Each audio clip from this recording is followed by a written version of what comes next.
અને માં પોતાની વહુને પૂછે છે, જે હવે સાસુ થઈ ગઈ છે, કે બેટા તારી વહુ કેવી છે? તો કે બા આમ તો સારી છે, પણ કામકાજે મોળી છે.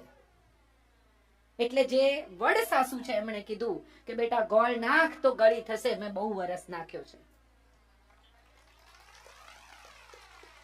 એમ કોઈ ગળ્યું થતું નથી, ગોળ નાખવો પડે છે. જેને ગળ્યું ખાવું હોય ને એને. તમે રવો શેકવા માંડો એટલે શીરો ન થાય, એમાં ખાંડ આપણે જ નાખવી પડે, બીજું કોઈ નહીં નાખે બહારથી આવીને. આપણું ઘર, આપણો પરિવાર, આપણી દુનિયા, આપણા દીકરાની વહુ પરણીને આવી, એ બે જણાને બહુ બનતું હોય ને તો સાસુને વાંધો પડે, બહુ ગેલો છે.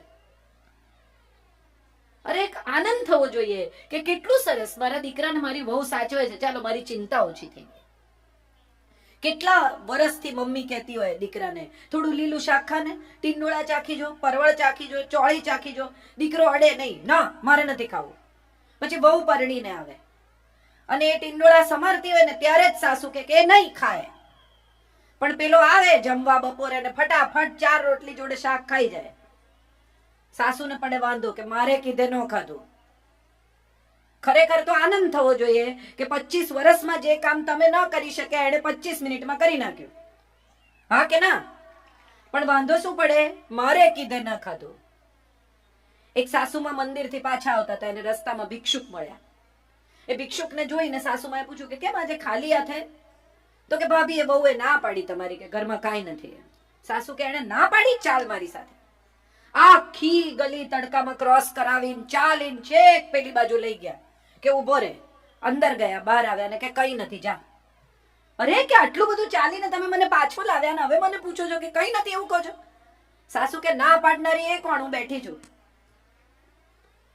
એ ક્યાંથી ના પાડે? ના પાડવાની હશે તોય હું જ પાડીશ. આવી સાસુની વચ્ચે આ બધા સોપો જે પડી ગયો છે, બધાને ખબર છે કે આ અમારી વાત છે. એમ હસી નાખો. જિંદગી છે ને મજા કરવાની ચીજ છે. આપણે બધાએ જિંદગીને બહુ ભારમાં જીવવાનું શરૂ કર્યું છે. દરેક સાસુને બીક છે કે મારી બહુ પરણીને આવશે અને જો હું થોડીક પણ છૂટછાટ આપીશ તો માથે ચડી બેસશે. કોઈ માથે ચડતું નથી. અને બીજી એક બહુ જ મહત્વની વાત, જે આપણા શાસ્ત્રોએ, આપણા સમાજે એક જુદા પ્રકારની વાત શરૂ કરી છે કે દીકરી બનાવીને રાખો, દીકરી બનાવીને રાખો. ના, દીકરી નહીં બને, એ નક્કી જ છે. દીકરી જેટલી વાલી છે એટલી વહુ ન જ હોય, એ બહુ સ્વાભાવિક પણ છે અને આપણે એવું કરવાની જરૂર નથી. વહુને વહુની જેમ જ રાખો, પણ વહુ ગૃહલક્ષ્મી છે એ યાદ રાખો. પુરુષ તો ધન કમાઈને લાવે, એનું લક્ષ્મીમાં રૂપાંતર તો ઘરમાં આવેલી દીકરી કરે છે. પૈસા કમાઈને આવે એથી ઘર નથી ચાલતું. ઘર ચલાવનારી તો તમે લઈને આવ્યા છો એ છે. આપણે બધા જ અજાણતા જ આપણી દીકરીને એટલી સરસ રીતે ઉછેરવાનો હવે તો પ્રયત્ન કરીએ છીએ. અમુક જાતની છૂટ આપીએ, અમુક રીતે મોટી કરીએ, એને ભણાવીએ, ગણાવીએ, આગળ વધારીએ. અને પછી જયારે પરણાવવાની આવે ત્યારે દરેક મા બાપ એવું ઘર ગોતે કે જ્યાં એને એવી છૂટ મળે. મા બાપ ઘર જોવા જાય ને ત્યારે પાછા આવીને કે 6 એસી છે ઘરમાં, 2 ગાડી છે ઘરમાં. આ સુખ નથી, આ સગવડ છે. 2 ગાડી હોય એ સગવડ છે, 6 એસી હોય એ સગવડ છે, કપડા ધોવાનું મશીન હોય એ સગવડ છે, આ સુખ નથી. સુખ તો એ છે કે 2 જણાને એકબીજા સાથે સાંજે અડધો કલાક વાત કર્યા વિના ન ચાલે.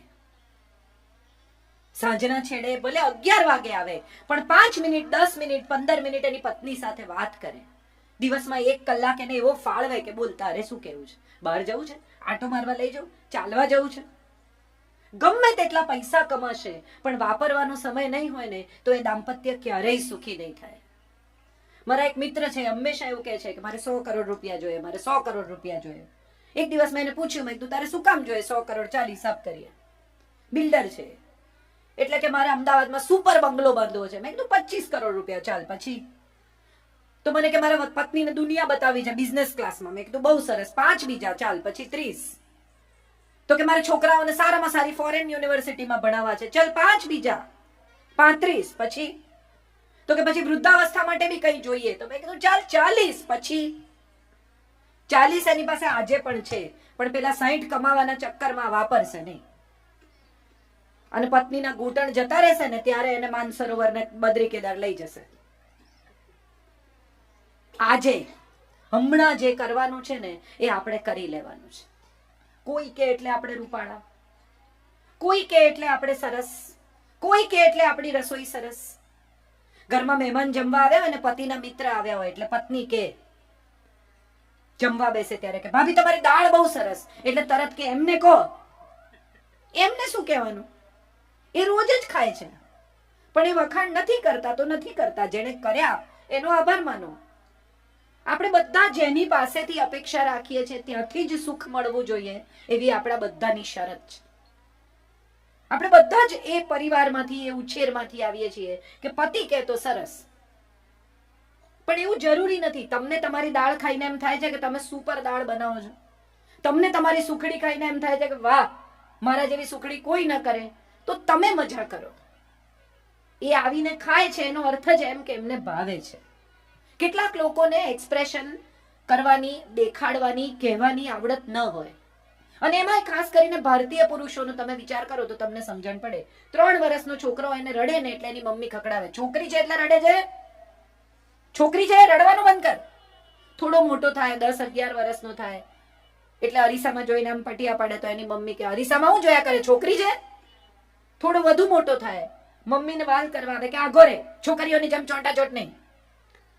અને પછી જયારે થોડોક મોટો થાય, લગ્ન કરે, ત્યારે પત્ની પહેલી ફરિયાદ શું કરે? તમને તો કઈ આવડતું જ નથી, તમને તો ઇમોશન જ નથી, તમને તો લાગણી દેખાડતા જ નથી આવડતું. પણ 3 વર્ષનું હતું ત્યારથી એને ધમકાવી ધમકાવી એની લાગણી એને કંટ્રોલ કરતા શીખવી. પુરુષો દેખાડે નહીં, પુરુષો દેખાડે નહીં.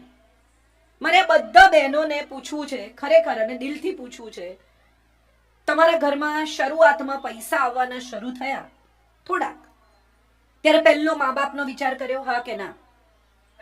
હા કે ના? પછી છોકરાઓનો વિચાર કર્યો? હા કે ના? જવાબ આપો. આમ કરો છો તો હા. પછી તમારો વિચાર કર્યો, બરાબર? તમે કોઈ પણ ઘરના પુરુષ એવા જોયા છે કે જે અમદાવાદ ગયા હોય ને પોતાના માટે 6 શર્ટ લઈને આવ્યા હોય? કેમ હવે કોઈ જવાબ નથી આપતું? બધી સ્ત્રીઓ એવી ફરિયાદ કરે, હું ઘેર ન જાઉં ને ભાઈ સાહેબ ત્યાં સુધી જમે જ નહીં.